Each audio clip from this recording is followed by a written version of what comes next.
Everyone, get back to their proper seats. Uy, tiyakin yung assignment ko. Teka lang, malapit na. Wow, sabi mo idea lang ah. Now, listen. Since may emergency si Mrs. Zamora, makikisitin muna sa atin yung section Sampaguita. Understood?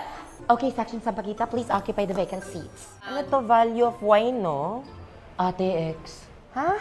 Why yung hinahanap dito eh? Ate X nga. Bakla, kinopya mo din to, no? Ay nakalagay sa papel. Bakla, andyan kasi yung ex mo. Hindi namang value yung mga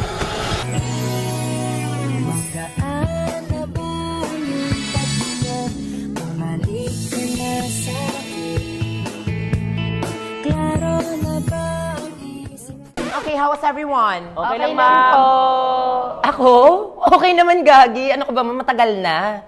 Kinalimutan ko na sa loob ng 1 year, 5 months, 2 weeks, and 7 days, and 3 hours. Nakalimutan niya nga. Anyways, let's move on. Sana yung iba din.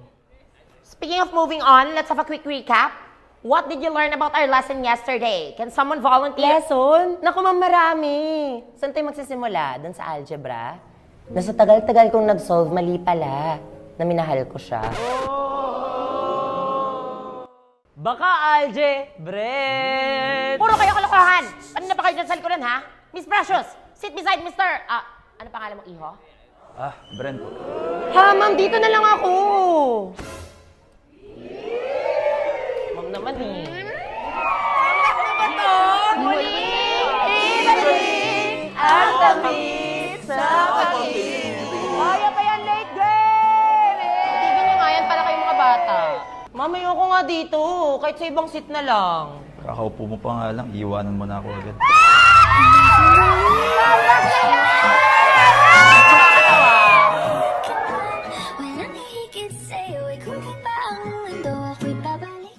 So, mas sweet kami ng first love ko dati kasi 3 beses kami nagbalikan. Ma'am, baka diabetes na yan.